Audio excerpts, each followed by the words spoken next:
Psalm 38. O Lord, do not rebuke me in your wrath, nor chasten me in your hot displeasure.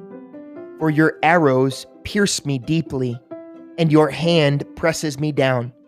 There is no soundness in my flesh because of your anger, nor any health in my bones because of my sin.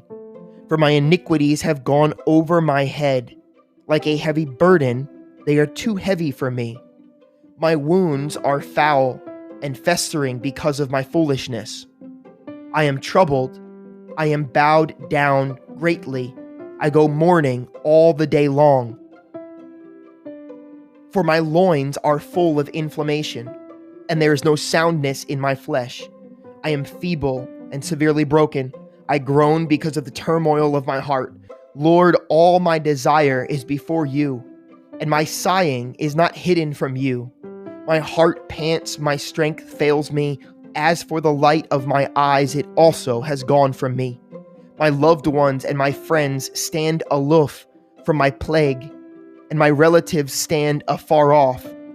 Those also who seek my life lay snares for me. Those who seek my hurt speak of destruction and plan deception all the day long. But I, like a deaf man, do not hear. I am like a mute who does not open his mouth. Thus I am like a man who does not hear, and in whose mouth is no response. For in you, O Lord, I hope. You will hear, O Lord my God. For I said, hear me, lest they rejoice over me. Lest when my foot slips, they exalt themselves against me. For I am ready to fall, and my sorrow is continually before me. For I will declare my iniquity. I will be in anguish over my sin. But my enemies are vigorous, and they are strong, and those who hate me wrongfully have multiplied. Those who render evil for good. They are my adversaries because I follow what is good. Do not forsake me, O Lord. O my God, be not far from me. Make haste to help me, O Lord, my salvation.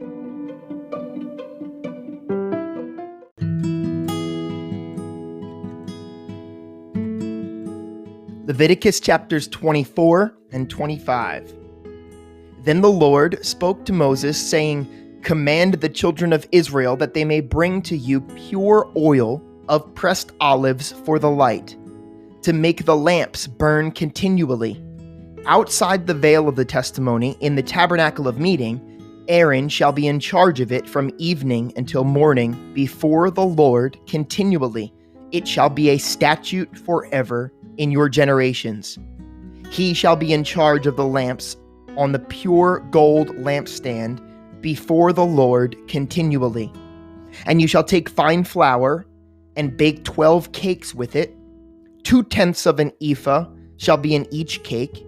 You shall set them in 2 rows, 6 in a row, on the pure gold table before the Lord. And you shall put pure frankincense on each row, that it may be on the bread for a memorial, an offering made by fire to the Lord. Every Sabbath he shall set it in order before the Lord continually, being taken from the children of Israel by an everlasting covenant, and it shall be for Aaron and his sons, and they shall eat it in a holy place, for it is most holy to him, from the offerings of the Lord made by fire, by a perpetual statute. Now the son of an Israelite woman, whose father was an Egyptian, went out among the children of Israel. And this Israelite woman's son and a man of Israel fought each other in the camp. And the Israelite woman's son blasphemed the name of the Lord and cursed. And so they brought him to Moses. His mother's name was Shelemith, and the daughter of Dibri of the tribe of Dan.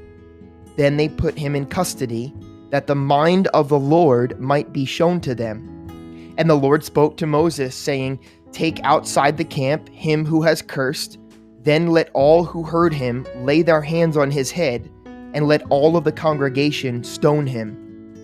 Then you shall speak to the children of Israel, saying, Whoever curses his God, shall bear his sin, and whoever blasphemes the name of the Lord shall surely be put to death.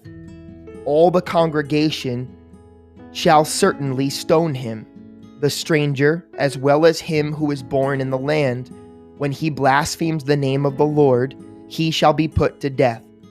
Whoever kills any man shall surely be put to death. Whoever kills an animal shall make it good, animal for animal. If a man causes disfigurement of his neighbor, as he has done, so shall it be done to him. Fracture for fracture, eye for eye, tooth for tooth, as he has caused disfigurement of a man, so shall it be done to him. And whoever kills an animal shall restore it, but whoever kills a man shall be put to death. You shall have the same law for the stranger and for one from whom your country, for I am the Lord your God. Then Moses spoke to the children of Israel, and they took outside of the camp who had cursed and stoned him with stones. So the children of Israel did as the Lord commanded Moses.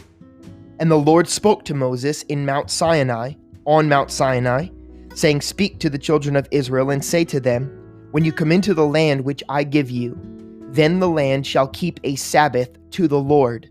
6 years you shall sow your field, and 6 years you shall prune your vineyard, and gather its fruit. But in the 7th year there shall be a Sabbath of solemn rest for the land, a Sabbath to the Lord. You shall neither sow your field nor prune your vineyard. What grows of its own accord of your harvest you shall not reap, nor gather the grapes of your untended vine, for it is a year of rest for the land. And the Sabbath produce of the land shall be food for you, your male and your female servants, your hired man, and the stranger who dwells with you, for your livestock and the beasts that are in your land. All its produce shall be for food. And you shall count 7 Sabbaths of years for yourself, 7 times 7 years. And the time of the 7 Sabbaths of years shall be to you 49 years. Then you shall cause the trumpet of the Jubilee to sound on the 10th day of the 17th month. On the Day of Atonement you shall make the trumpet to sound throughout all of your land.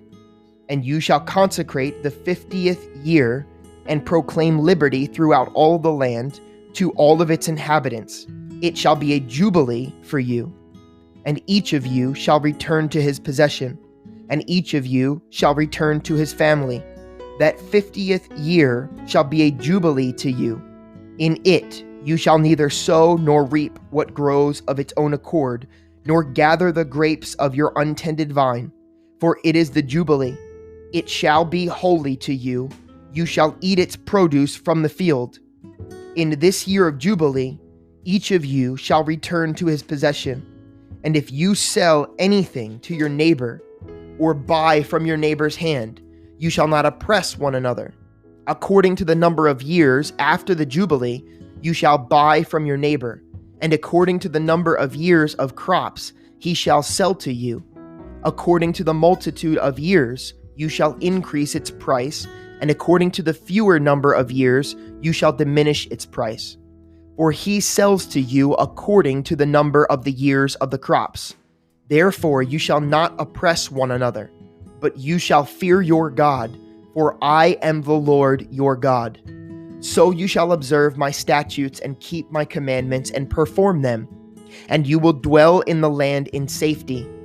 Then the land will yield its fruit, and you will eat your fill, and dwell there in safety. And if you say, What shall we eat in the 7th year, since we shall not sow nor gather in our produce? Then I will command my blessing on you in the 6th year, and it will bring forth produce enough for 3 years. And you shall sow in the 8th year, and eat old produce until the 9th year. Until its produce comes in, you shall eat of the old harvest. The land shall not be sold permanently, for the land is mine. For you are strangers and sojourners with me. And in all of the land of your possession you shall grant redemption of the land. If one of your brethren becomes poor and has sold some of his possession, and if his redeeming relative comes to redeem it, then he may redeem what his brother sold. Or if the man has no one to redeem it, but he himself becomes able to redeem it, then let him count the years since its sale, and restore the remainder to the man to whom he sold it, that he may return to his possession. But if he is not able to have it restored to him, then what was sold shall remain in the hand of him who bought it until the year of Jubilee. And in the year of Jubilee it shall be released, and he shall return to his possession. If a man sells a house in a walled city, then he may redeem it within a whole year after it is sold. Within a full year he may redeem it. But if it is not redeemed within the space of a full year, then the house in the walled city shall belong permanently to him who bought it, throughout his generations. It shall not be released to the Jubilee. However, the houses of villages which have no wall around them shall be counted as fields of the country. They may be redeemed, and they shall be released in the Jubilee. Nevertheless, the cities of the Levites and the houses of the cities of their possession, the Levites may redeem at any time. And if a man purchases a house from the Levites, then the house that was sold in the city of his possession shall be released in the Jubilee. For the houses in the cities of the Levites are their possession among the children of Israel. But the field of the common land of their cities may not be sold, for it is their perpetual possession. If one of your brethren becomes poor and falls into poverty among you, then you shall help him, like a stranger or a sojourner, that he may live with you. Take no usury or interest from him, but fear your God, that your brother may live with you. You shall not lend him your money for usury, nor lend him your food at a profit. I am the Lord your God, who brought you out of the land of Egypt, to give you the land of Canaan, and to be your God. And if one of your brethren who dwells by you becomes poor and sells himself to you, you shall not compel him to serve as a slave. As a hired servant and a sojourner, he shall be with you, and shall serve you until the year of Jubilee. And then he shall depart from you, he and his children with him, and shall return to his own family. He shall return to the possession of his fathers. For they are my servants, whom I brought out of the land of Egypt. They shall not be sold as slaves. You shall not rule over him with rigor, but you shall fear your God. And as for your male and female slaves whom you may have, from the nations that are around you, from them you may buy male and female slaves. Moreover, you may buy the children of the strangers who dwell among you and their families who are with you, which they beget in your land, and they shall become your property. And you may take them as an inheritance for your children after you, to inherit them as a possession. They shall be your permanent slaves. But regarding your brethren, the children of Israel, you shall not rule over one another with rigor. Now if a sojourner or stranger close to you becomes rich, and one of your brethren who dwells by him becomes poor, and sells himself to the stranger or sojourner close to you, or to a member of the stranger's family, after he is sold, he may be redeemed again. One of his brothers may redeem him, or his uncle's son may redeem him, or anyone who is near of kin to him and his family may redeem him, or if he is able, he may redeem himself. Thus he shall reckon with him who bought him. The price of his release shall be according to the number of years, from the year that he was sold to him until the year of Jubilee. It shall be according to the time of a hired servant for him. If there are still many years remaining, according to them, he shall repay the price of his redemption from the money with which he was bought. And if there remain but a few years until the year of Jubilee, then he shall reckon with him, and according to his years, he shall repay him the price of his redemption. He shall be with him as a yearly hired servant, and he shall not rule with rigor over him in your sight. And if he is not redeemed in these years, then he shall be released in the year of Jubilee, he and his children with him. For the children of Israel are servants to me. They are my servants whom I brought out of the land of Egypt. I am the Lord your God.